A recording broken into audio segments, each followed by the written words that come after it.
I'm drawing a blank. That's a great start. Yeah. Right. Well, like Hey guys. I just didn't feel like it should be me doing the intro because I just had Caesar salad and I don't know how powerful. Okay, hold on. You had a Caesar salad? Yeah.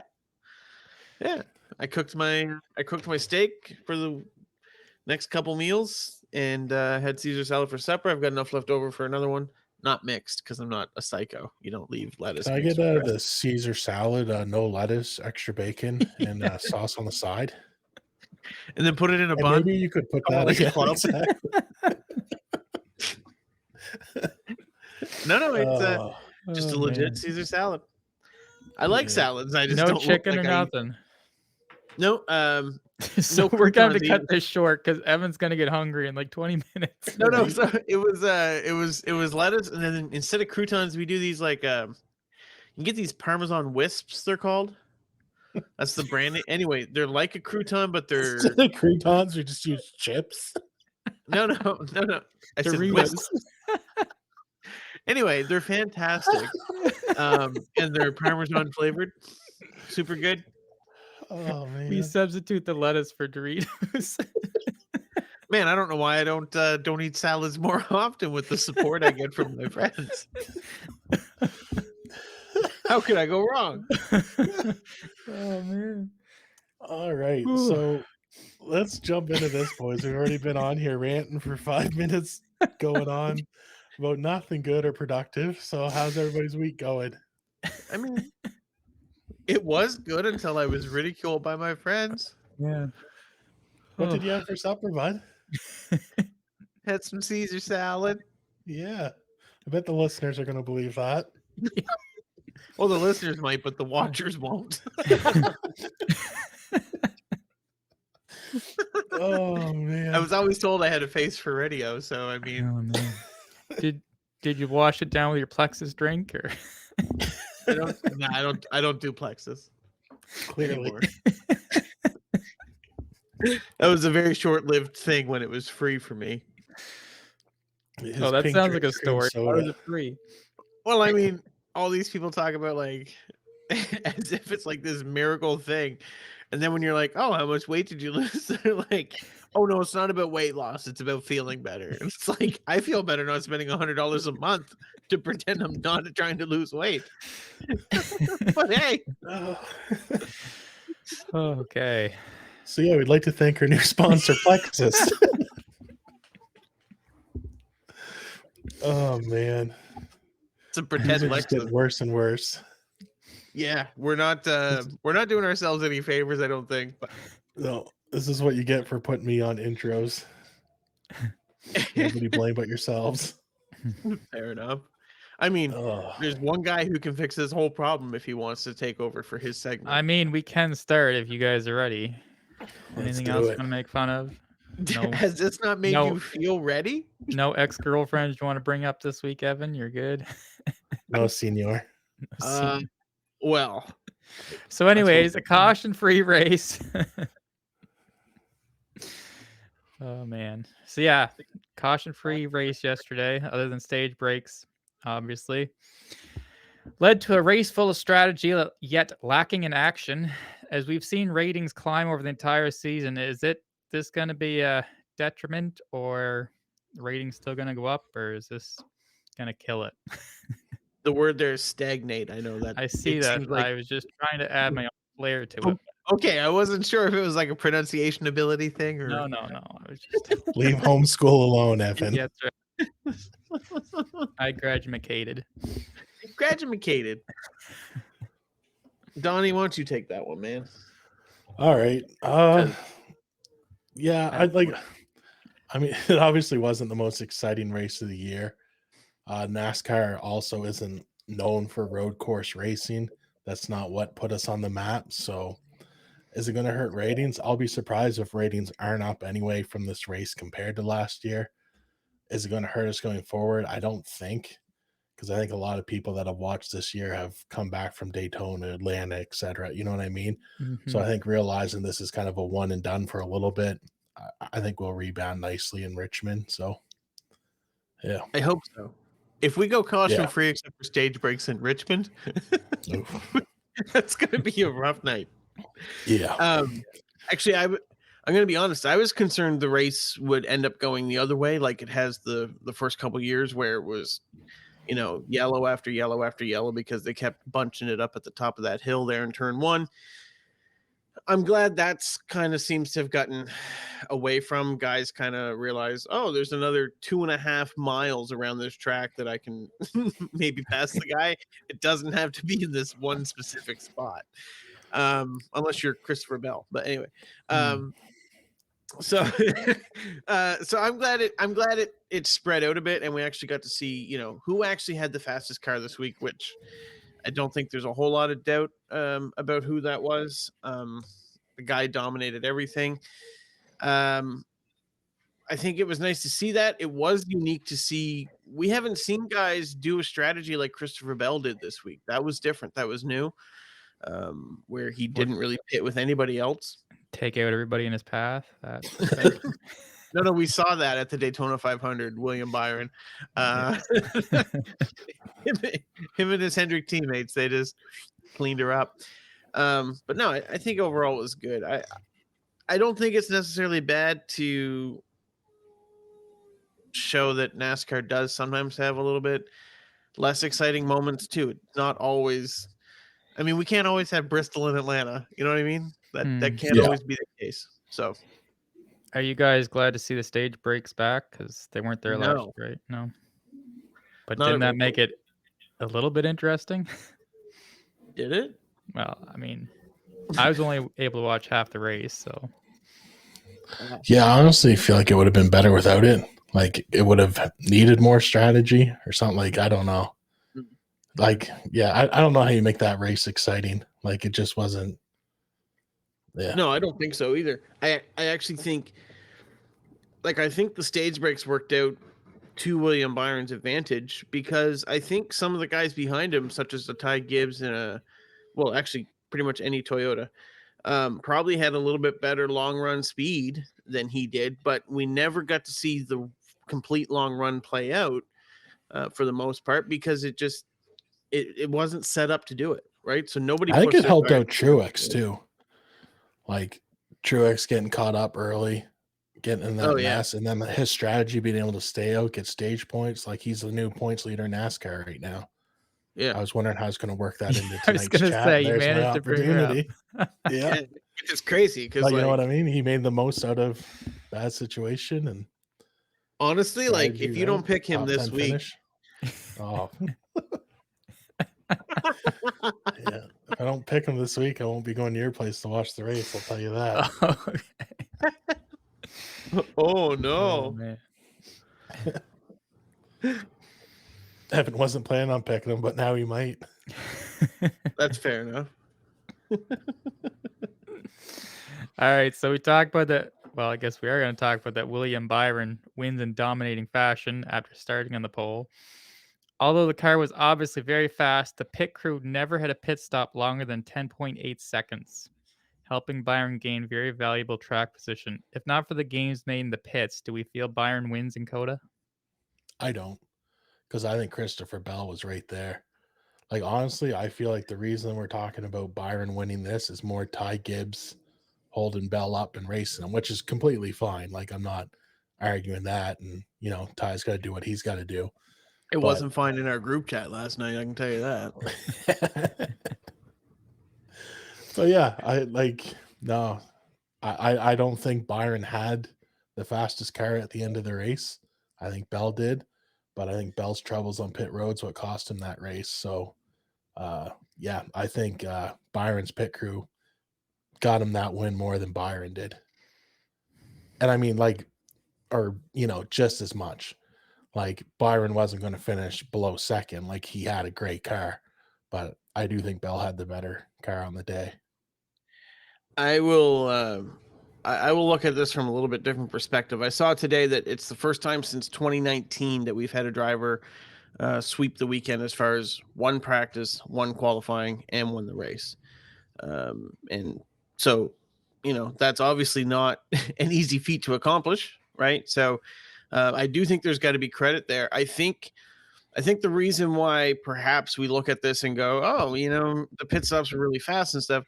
I don't think they really made a lot of adjustments to that car throughout the day, which I think is why it doesn't look like there was as much disparity at the end of the 0. race. Yeah. So it 0 doesn't look like there adjustment. was. That's what he said. Oh, actually, the whole day? Yeah, actually, the Okay. whole day they never made a single adjustment on that car. That's how Right. well they had So, it set up. Wow. so if you look at how well they performed at the beginning of the race, right, and the big gap they got, well, naturally, if the other teams are making adjustments, which I assume they have been, I'm not an insider like Donnie apparently on that, but um, but if they're making adjustments and making their car better throughout the day, then it stands to reason that they are going to get closer and closer and closer. So say what you want, not having to make adjustments because your car was set up that good off the trailer or off, before the race, I guess, really helps you keep those pit stops short anyway, because it's not those extra things that you got to be doing, those extra things you got to be getting right. But that pit stop they talked about at the end where he beat Ross Chastain by 3 seconds, that's ridiculous in this day Yeah. and age. That's Oh, it. Like 3 seconds doesn't sound like a lot until you realize that's 30% more. 3 seconds is a long time. I That don't know is what a you're long talking time. about. That's very long. That's impressive. Donnie, You you can have get your a lot headphones done in. in 3 seconds. You have your headphones in. Your speakers aren't Yeah. on. You're fine. Don't worry about it. Yeah, we're good. All right. Yeah. So last week we asked if it was time to ring the alarm bells for the number 24 team of Byron. And this week they responded because, of course, they listened to us and met the challenge. Naturally, yes. So looking at this from a different perspective, Byron has won at a drafting style track and now road course, but has struggled at the more typical oval tracks. Does this win put to bed the doubts we were having about overall performance, or does it really not change much in the big picture? Go Don't ahead, Evan. anybody I don't answer. really have an opinion, even though I wrote the question. No? No, I think I don't know necessarily that they're actually running as bad as like bad luck to a degree too, right? Like if you look at last week at Bristol, for example, what they do, cut a tire down early. I forget what exactly happened, that they went 3 laps down early or 6 laps down, whatever it was. Yeah, something like that. Yeah, it was a mechanical it was- failure or something. Yeah. That's not really a performance issue. That's a bad luck incident, right? And going back over the other few races, I'm sure there's other things like that are worked in there. So I think this does a lot, because once you get momentum, that changes a lot of things, including your luck to a large degree, right? You make situations a little bit better. We've talked last year about desperation on this show and how it can change things. And when you're used to running as well as they did last year and even the year before, this is the 3rd year in a row now that William Byron is the first repeat winner on the season, right? So it's not like they're not accustomed to starting off really strong. And I think taking away the potential to ring that alarm bell is probably really good for these guys. And I think it's going to be good going forward to see how they continue on. But Yeah, I don't think there's any reason to panic if you're Team 24. Like, you got road courses in the playoffs, you got speedways in the playoffs. Like, if that's all he does good on this year, he's probably still going to make his way to Phoenix based on that alone. Mhm. Like, that's true. when you look at the field, like, look at Joey Logano. Like, that's the team that needs to be full panic mode right now. Can't Because really you've been see Joey everywhere. Logano. Yeah, like, you've been everywhere now and you've done nothing. Like, the expectations are always here for Plus, Logano. especially because his teammates running reasonably well too. Yeah, like, But so, Ryan like, Blaney's the only Ford that is running well. Let's not be delusional here. Yeah, yeah. no, 100%. But So, I mean, yeah, those dark horses. Oof. They're dark horses, okay? Yeah, I guess that's what they want to be. But Count man, us out like, and what we'll a show mess you up. Ford's been. Yeah. did this not happen So- last year too with Ford? Like, didn't they start slow or And Ford is not the showy fast haven't been cars. there? Okay. We talked about Yeah. at the end of the year how, like, the fact that they've won 2 championships back to back while looking like they're underperforming is absolutely astounding. Yeah, and I mean, even Stuart Haas, how much we rag on them, they won the Xfinity Championship last year. Like, Yeah. so I mean, I guess, dark horse, there you go. And to Ford. be fair, they started off way better this year than I anticipated, right? Like Yeah, Gregson had a couple top tens. Briscoe's been running decent. Josh Berry and Priest, I think, leaving a bit to be desired for me. But, overall, they're running better than they were, but they're still not great. no. You know? But then you got RFK taking a step back. Like, you don't have really that bright spot. And honestly, Blaney's really overperformed more than I thought. Like, usually, kind of expect that slump coming off a championship maybe to carry over. Like, partying a little too hard in the off season and come in lagging, but kid's looking great. So These guys don't party. yeah, no, definitely not Blaney. No. No. Actually, okay. I'm going off topic, but I was listening to the Dale Jr. download this week, and apparently he did not drink beer until they got the Budweiser sponsorship. Yeah, he didn't. He was more of a hard liquor kind of guy, supposedly. No, I've heard that before. Like, so you're saying it as if he's some sober saint. It's No, like, no, nah, no, just no, slamming vodka. not at all. Not at all. But if you listen, like, it went from like he didn't drink beer to they were delivering pallets to the house because they were consuming that much beer in that particular house. Like, not just him. I don't think he was drinking beer by the pallet at that point, but like as a group, they were just walking it to it. Yeah, like blew my mind actually. Which brings us to our next point. This podcast brought to you by Alexander Keith, pride of Nova Scotia. Cole Butcher's the pride of Nova Scotia, okay? Only because I moved away. Okay. All right, let's talk about the pride of, where's he from? New Zealand? Las Vegas? Oh, Zealand. SVG. So Shane Van Gisbergen finished 21st in his third Cup Series start.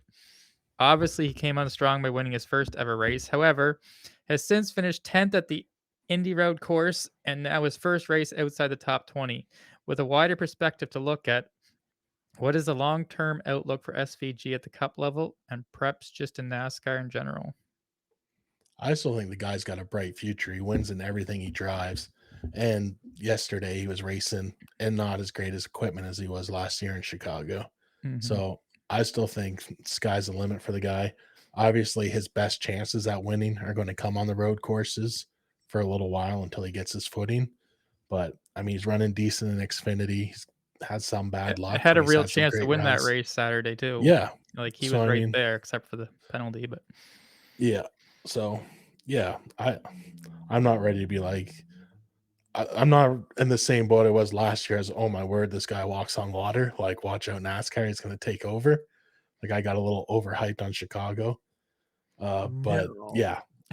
Yeah, a little It's bit. not like I'm just that's glad, not remotely your personality. right? I'm just glad I missed that week's recording because I would have been pretty embarrassed looking back, I'm sure.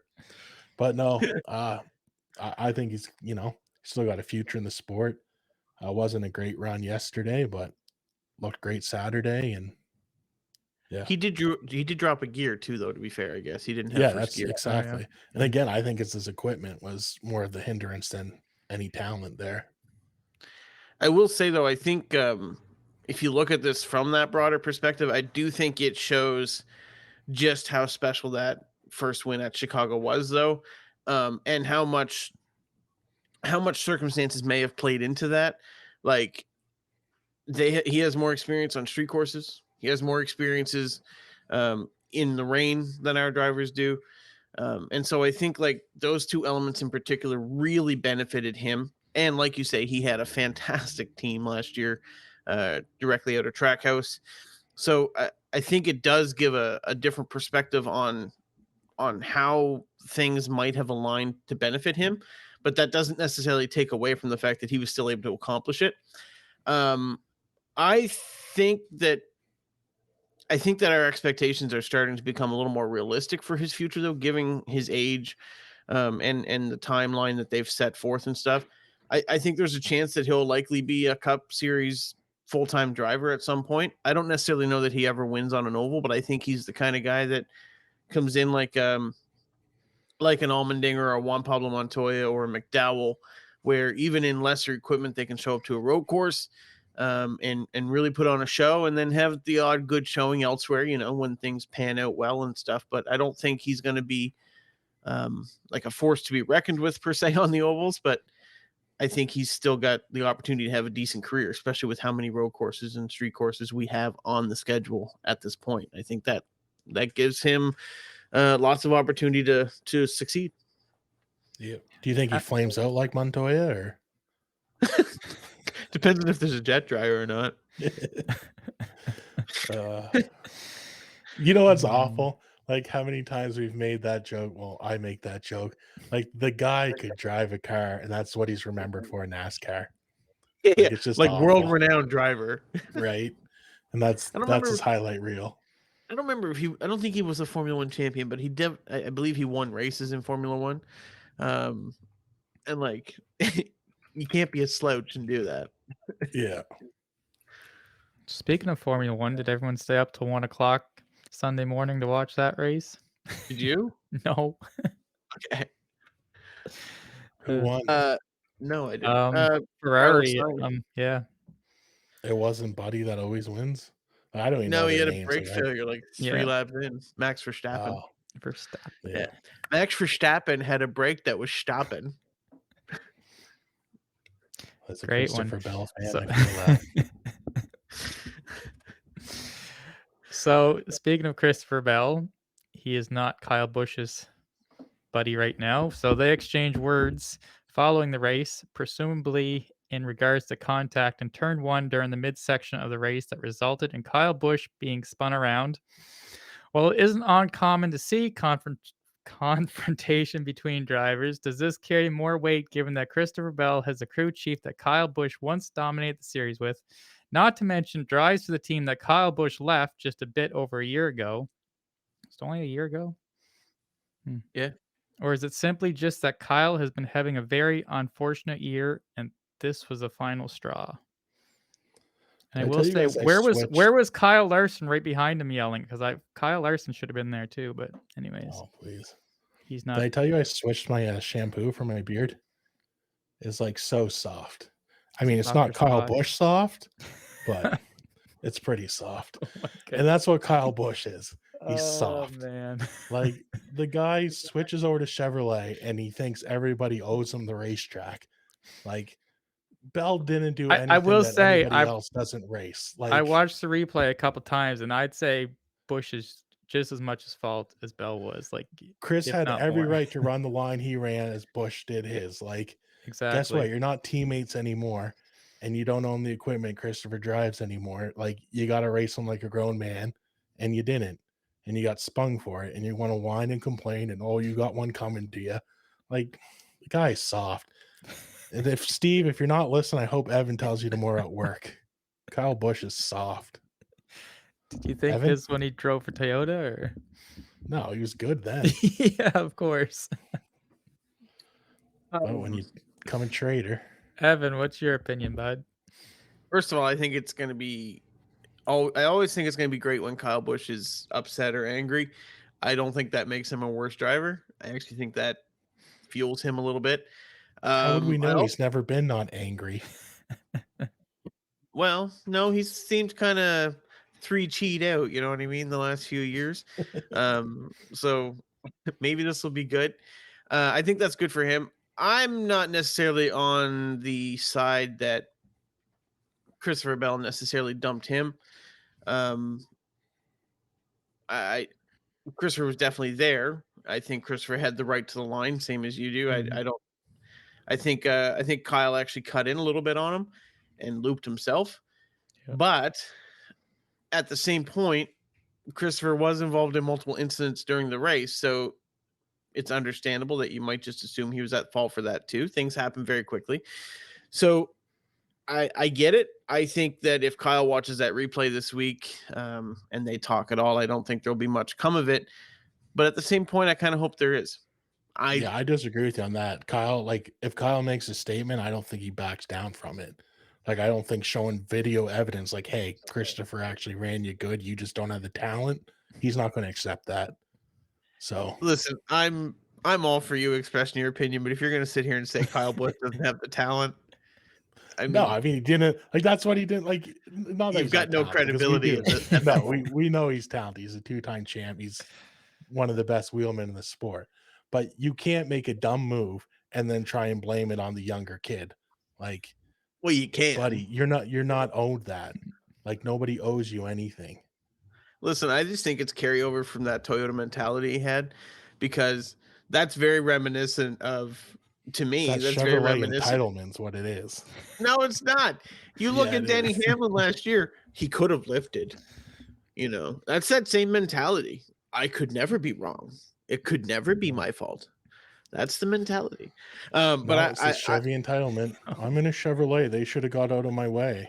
listen, I just think that when you take Christopher Bell this week, I really hope Kyle backs it up.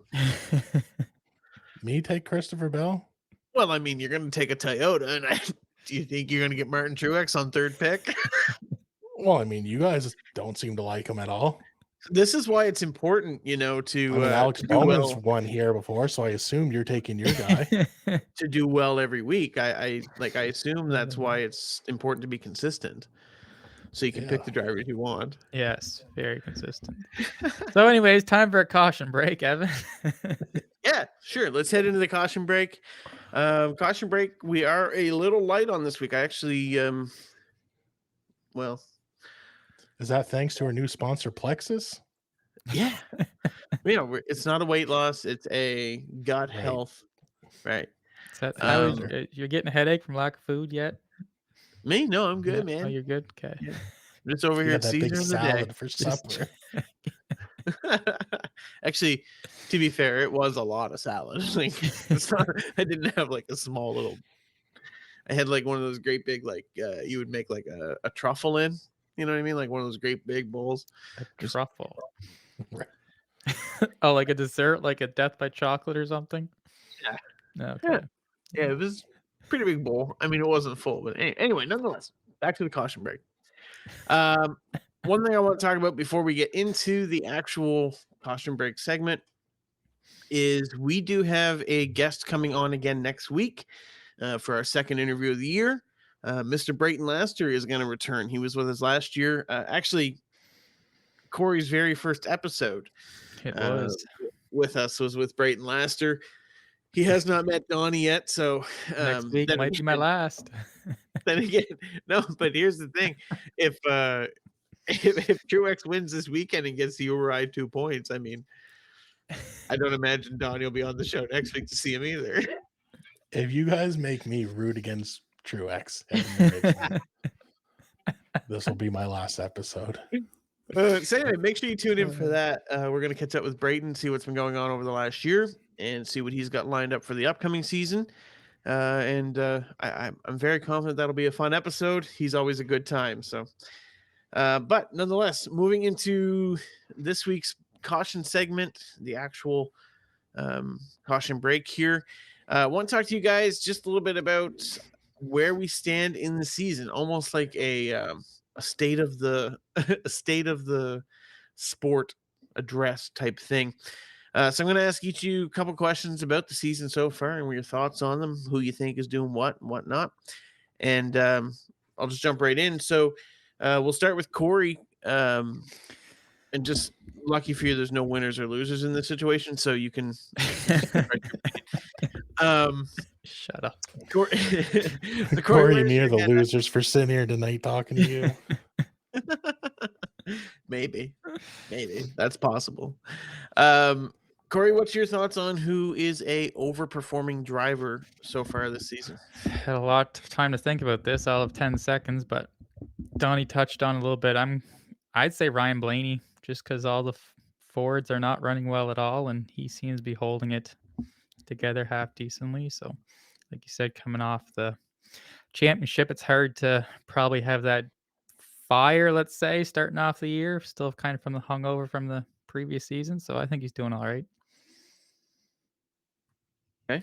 Donnie, same question to you, man. Who do you think's overperforming? Yeah, well, seeing as my pick just got stolen from me, much It's like not I'm going to be worried the about first Truex time this tonight. week, right? You should get used to that tonight.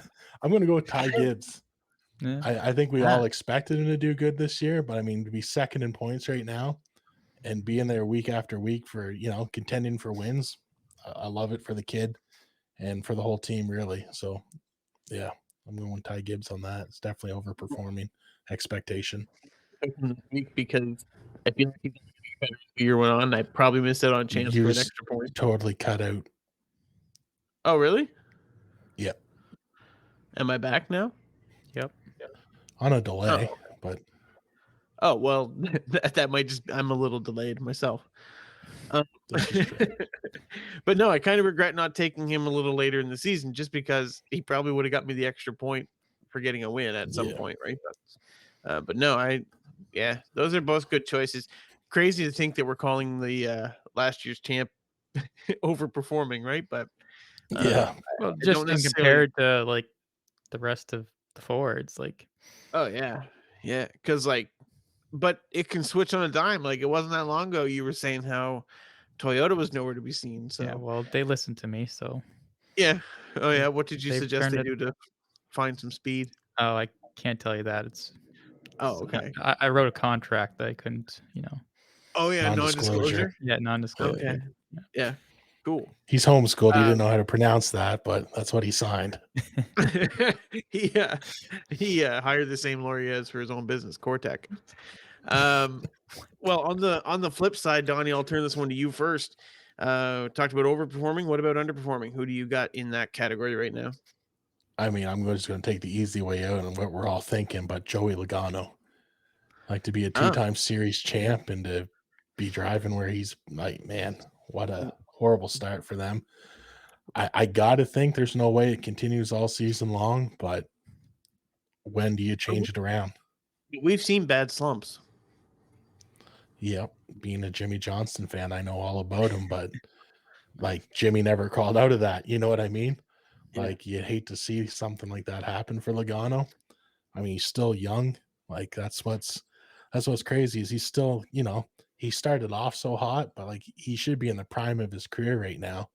And he's driving for one of the top teams in the entire sport. And it's not looking good. To put that in perspective, his teammate is who Korey just said was overperforming this year. So somewhere in the middle, and I think Joey we put might that. be happy.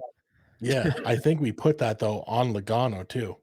Like the fact that Blaney's running as well as he is and Logano's running as bad, like you got to think Blaney's overperforming in that equipment rather than Joey underperforming almost. Like Joey's just that good that you can't be like, there's got to be a problem somewhere. It can't just be Joey. But the more the weeks go on, the more it's starting to look like Joey.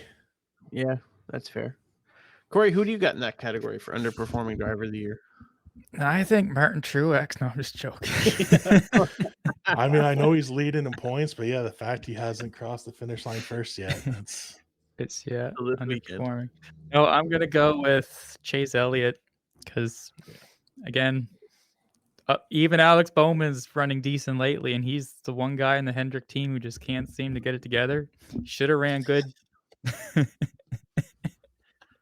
I mean, as much as Alex Bowman has it together, I'm not disagreeing. I'm not disagreeing. You're right on. Yeah, he's got 3 top 5s. Yeah, no, like he's turning it around. I'll give him that. He didn't get me the win yesterday, but I wouldn't hold it. I hear they're building something though. They are building. They're building, man. We're doing all right. But yeah, don't worry about it. Where was Chase yesterday? What did he finish? Like 15th, something like that. Wasn't really a factor all day, and he's supposed to be this road course guru, I guess you could call him, and he just hasn't been there. Hasn't been a factor anywhere that I've seen. So he needs to get it together. He said on the Dale Jr. download last week, he's what, 9th? He's 9th in points. So still, though, like it's like no, he's just. No, I know what you're saying. There's no flash there, like because he hasn't had any like real bad finish either, right? Like he's just no, but he's like coming to the race, showing up, getting in his car, driving around 400 laps or whatever it is, and then he goes home. It's like, day's work done. Like there's no like sense of urgency or any like drive to win. It used to be Larson and Chase, you know what I mean? And now it's Larson and Byron. Yeah. Like how Yeah. much we talk about Byron on this podcast used to be what Chase was doing, and he's And I'm just not not even doing sure it. it's Larson right now, to be fair. It's Really? kind of the Byron show right now. Oh, Man, I thought you were gonna Oh, what? put Bowman there. no, Yeah, no. right. That's what I thought he was No, going to. I'm like, No, no, Man, no. Larson would have I'm- been right beside Bowman yesterday if it wasn't for Christopher Bell. Like, you can't say that. spoken like a true Bush fan. Man, I'm saying that over this. Anyway, Larson, just- like, I don't know. Like, I mean, Larson's I gonna don't win. think I it's guess. just the Byron show right now. But I And don't know. Larson's Larson. He's either winning races or he's Or he's- finishing yeah, 36. exactly. You know what I mean? It's one or the other. Like for the him. only person who's got more DNFs is Austin Dillon. Like, Yeah, so I'll give you I that. think yeah. this is his He weekend. races to win. But at What's least he's that? racing to win. Like, I think Yeah. this Chase Elliott is Austin's not weekend. racing to win, in my opinion. He's just showing up and not doing anything. Well, no. So they asked. So on the Dale Jr. download, Dale asked him, like, "Are you even remotely interested in doing the Netflix thing?" And he said, anything that distracts me from doing my job and going fast, I'm not really interested in doing, which is fair, I guess, if that's your thought. But I would be sitting here going, okay, what's distracting me then? Because I am not going fast. I am not getting the job done. And he's coming out of the same garage that has 3 wins out of 6 on the season, right? We've got Daytona, Vegas, I think is where Larson won, put Yep, on a show. Vegas. And now here at Circuit of the Americas. So, yeah, It's like something happened last year and it's just snowballed since. Took me a second there. I mean, maybe it's when he fell down the mountain, breaking his leg snowboarding, but things just seem to snowball out of control since then. So, okay, not to kick a guy while he's down. So let's move on. Who do you guys think is winning Rookie of the Year battle right now? I mean, I guess all we have to do is look at the standings and that would tell us. But I'd say I it has to haven't be even been really paying Hocevar, attention wouldn't to it. Yeah, who? Yeah, Hocevar, Zane Smith. Barry's I will say, 28th. I haven't seen Zane Smith a lot No, as far as Who picked anything Zane? I did. You did. That's Yeah, why that he's makes losing. sense. Yeah. Okay. Yeah, Who's ahead between Carson and Josh? I think you are Carson. Yeah. Well, I'd that's say. Josh is I'm not 28. Carson, but- Carson's and all right. Since we've obviously got very strong opinions on that topic, where would you say we've had our race of the year so far? No, Atlanta easy. in my Really? opinion. Oh yeah, I think Okay. Atlanta's Over way. Bristol? I didn't like the Yeah. ending of Bristol. Like, I really didn't. Like, it was just there was like what 4 Oh, cars man. in the lead lap. Like, I don't. 5. It's me 5, but like it wasn't as 5 of the exciting. best. Like One of from them was start even your middle, guy. I liked, but like when Denny and Truex just started driving around everybody, and like I just did not find that. Well, buddy, enjoyable. what do you expect with those guys? I'm not saying it wasn't skill. I just thought Atlanta was a better Yeah, race. That's like- all. All I right, think Atlanta did Atlanta have was a more awesome, exciting ending, but but man, And that's kind of no, what I'm like, basing it on, I guess. Probably the ending rather than. Bristol, like it was just, I guess for me, like I'm going Bristol all day, but it was just so nice to see short track racing being short track racing again. Like it, what NASCAR has done to that, like since this next gen car has just been brutal. So to see it back and like that exciting, man, like it's going to be hard to beat Bristol in my opinion for probably a few Yeah. years. Like, yeah. And it was funny. I was watching, so I'm with Donnie on that one. 100% Bristol for me.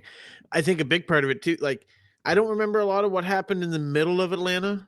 Like it doesn't, I don't recall anything there. So like, don't get me wrong, the ending was a little more exciting, but I think the totality of the race, I think Bristol probably offered a little bit more.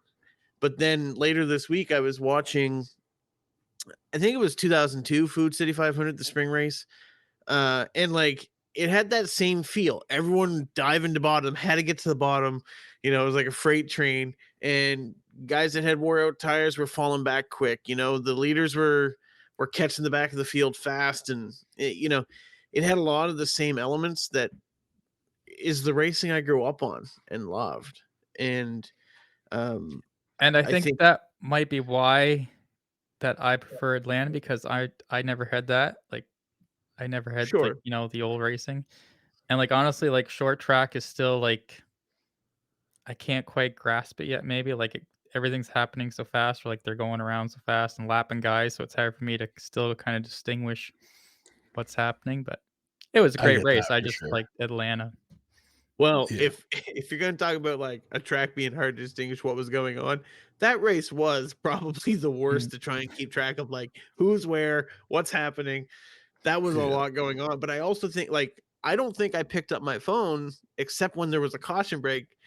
Like most races, we talked to each other the whole race through, and I feel like that race, like if you put your phone up to text the boys or whatever, you missed something Mhm. like Yeah. quite a bit usually, right? Like, and you had such speed discrepancy. Anyway, yeah, I thought Bristol for me was probably race of the year. I'm surprised you didn't pick the Clash, Corey. That was the last time you It's were my competitive. only win. Last time you got a point. Oh man, But Last brutal. time you were good, and the last time Logano was good. I feel like what's gonna happen here is we're gonna get a whole bunch of points here for the next little bit, and then in the last like 6 or 7 races of the regular season, Man, I hope Corey's so because I need something to happen. he's gonna be picking the best of the mid pack drivers every week. Yeah. Haven't even had bad picks. It's just one position Actually, better. you are right. You haven't had bad picks. Like I beat you by 1 spot this week. I beat you by And 1 last spot week. at Phoenix. No, not last week. Last week Not I last was week? 25th and you were 7th. No, Phoenix is where Bush beat Chastain. Okay. Yeah. Um, and then yeah, you've been close to a couple times with Donnie as well. So it'll Brutal. come with Brutal. experience and knowledge. Give it Okay. 5 or 6 years, and I've turned into Donnie, which I is know, not right? good. Not Hey, the you get one good week. one good week. We're tied, brother. Not to walk. You know what? Actually, wait. Let's go to the red flag, and then we'll come back and we'll do the thing. Is that fair? That's fair. Yeah. Whatever you want. Donnie does not want to go to picks this week. I still don't know who I'm gonna take. All right, let's go to the Ready? red flag.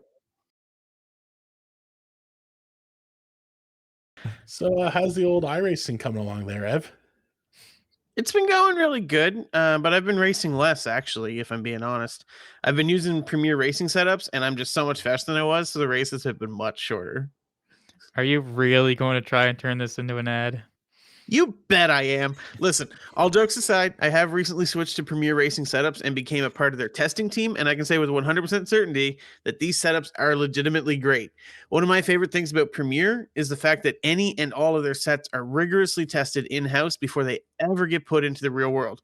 If you're an oval driver and you see me on the track, Premier is what I'm driving. So it's going good then. Absolutely, it's going good. Listen, with Premiere, I have access to way more than ever before, and all of you listening out there can too. From new digital car wraps to show your personal style to setup guides and coaching, you can get all of it from Premiere Racing Setups. Did I mention that I've gained nearly 1,000 iRatings since I joined PRS about a month ago? I'm sure you did, but for those of us not going on the team, it's got to be fairly pricey, I assume. Not at all. Actually, we've got monthly setup passes starting at only $8 a month in some series, and that provides you with multiple setups for each track that series goes to. So you can always be guaranteed to be quick. As an added bonus, due to my partnership with the team, if you go to the checkout, make sure to use code BEFORETHEGREEN15 to save 15%. Wouldn't it be just easier to follow the link in the episode notes? Yeah, it definitely would be, but Mr. Complicated over here probably never thought of that. So let me sum it all up then. If you're an iRacer and want to be fast, Premier Racing Setup has what you need, and you can follow the link in the episode description to save money. Nailed it. Guess next time I'll let you guys write the ad. Maybe we can save some words.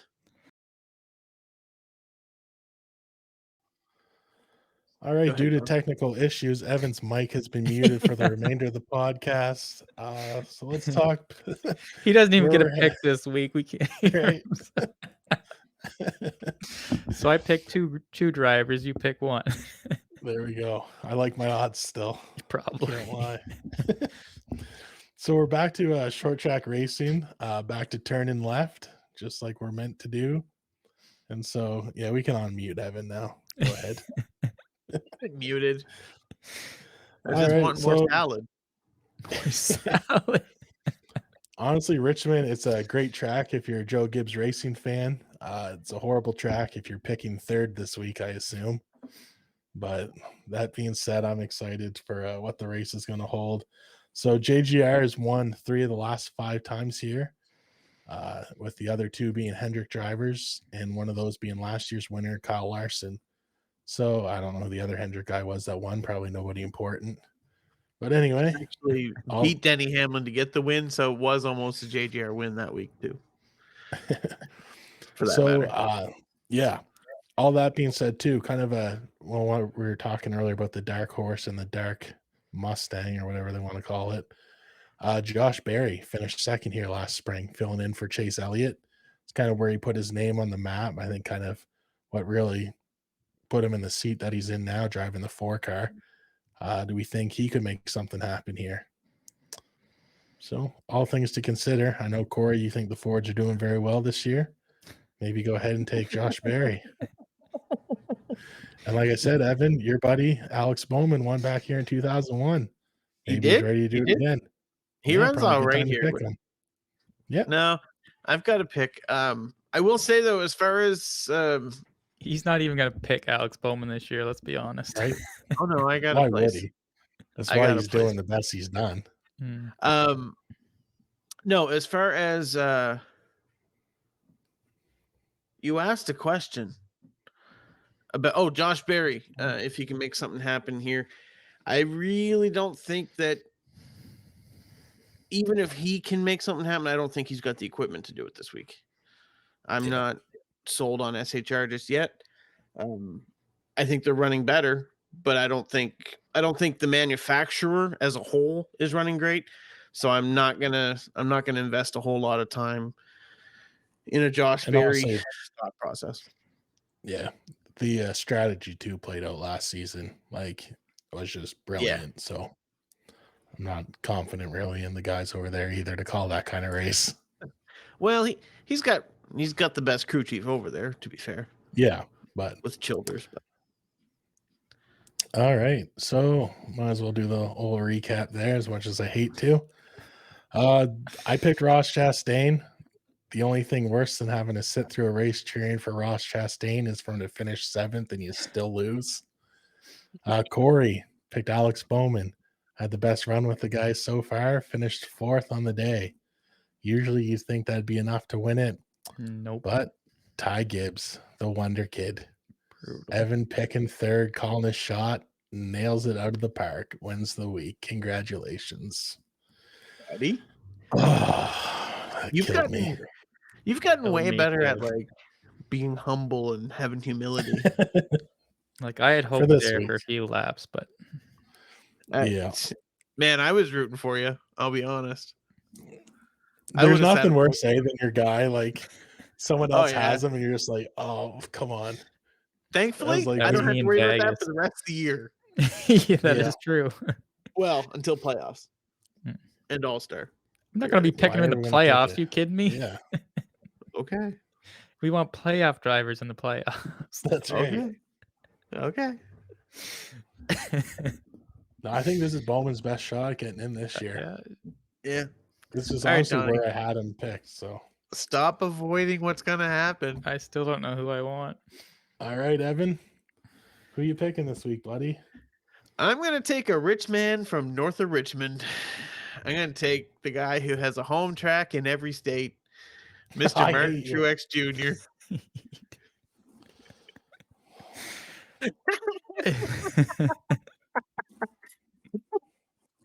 Woo! Take him. Look at that. Of course I took him. He's a good pick this week. At least, man, you're taking Truex. I don't want to put Denny against Truex. I really don't. Do it.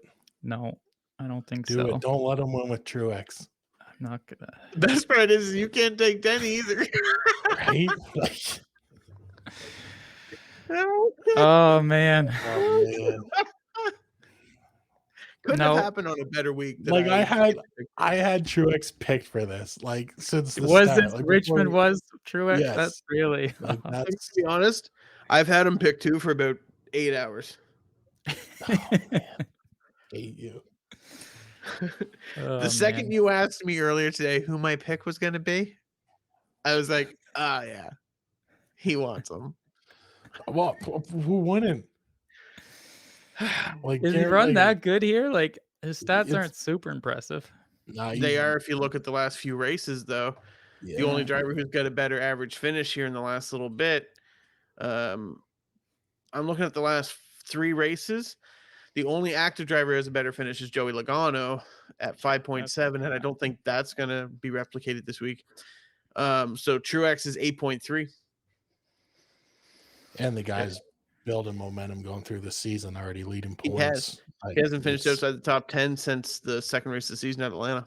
And super speedways are not his strong suit, so back-to-back outside the top 10s and then top 10 everywhere else. Yep, this could be the week that we get another winner in victory lane. He's pretty good, I would isn't love he, 2 Evan? points. I would love 2 points off your guy. I would be awesome. Yeah. You know what? Because I got 2 points. Because I got 2 points off Corey's guy. I want 2 points off your guy too. Well, you know you're not going to get off your guy. So. No, listen, I'm hoping this is one of those Martin Truex starts at the front, dominates the whole friggin' race, and everyone's bored out of their tree because he just doesn't give up the lead races. That's what I want. For sure. All right. Well, all right, Corey, who you got? Man, I'm not taking Denny. I can't put him against Truex. I can't waste Denny there. Corey or Donnie probably will then. You can't take Denny. Right. My bad. I already did. I got 2 points, so yeah. Like I want to take Christopher Bell, but I'm just scared of Kyle Busch, man. I really want you to take him so bad because that leaves Donnie with Ty Gibbs because you know he's going to go Toyota. But that's who I'm thinking is Ty. But it's, you know what? No, I don't think Kyle's going to do it this week. I'm taking Christopher Bell. You guys are clowns. You guys totally gained up and like. No, I was text messages. I know this was discussed before the show. You guys are awful. It honestly wasn't. This is the best night ever. Donnie's ready for football to start. He's like, I'm done with NASCAR. Gibbs has been balling, so I mean. All right. So you pick Christopher Bell? I'm doing it. All right, then. Take Larson. Do it. No, like I said, it's, pretty this close to hitting the panic button. Things got to change sometime. I'm hoping this is the weekend for it. I'm going Joey Logano. Joey Logano. Yeah. Hey, it's possible. He's bound to turn things around sometime. So, I mean, this might be it. Wow. Possible. So I'm not wasting Toyota knowing that Bell or Truex is going to win this week. Remember early in the year when we're like, I think it's going to be a lot of like the guy who picks first picks the best option and then everyone else kind of lays back. That's not happening. Not this week. Took the 3 heaviest hitters at the track and was like, let's put them in the lineup. Wow. Yep. That's Kyle Busch, do not take him out this week. Wait 1 week. No, go for it, Kyle. That's fine. I don't think he's just all talk anyways. I don't think he's gonna do nothing. And Joey can just get in the car and do what he's been doing. Yeah, I mean Kyle's got to catch Christopher first, so I won't worry too also much that, there. So oh, you guys are awful, man. I wanted Denny, but I can't put him against Truex. That's just I don't know. Yeah, I agree with that. I wouldn't have either. Especially knowing Donnie can't get him, so you're not running the risk of. Well, it was always between Ty and Christopher for me, but yeah.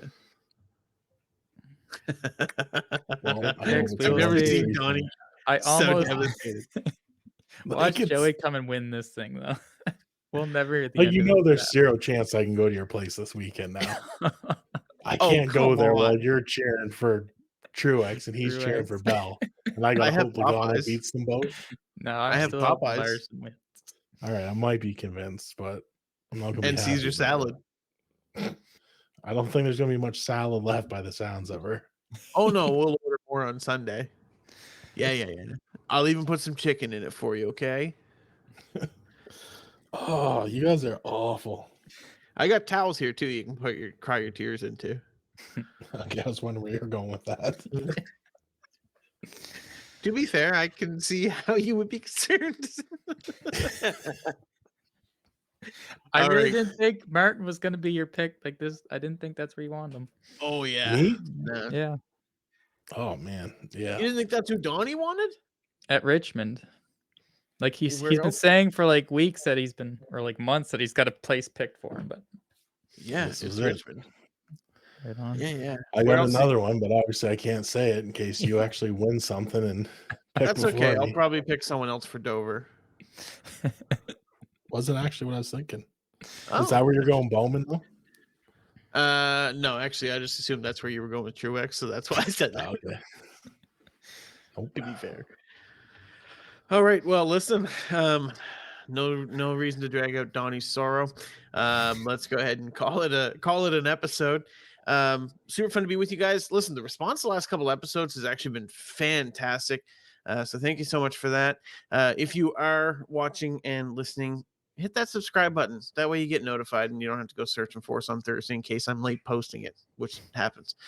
Thank you so much for listening.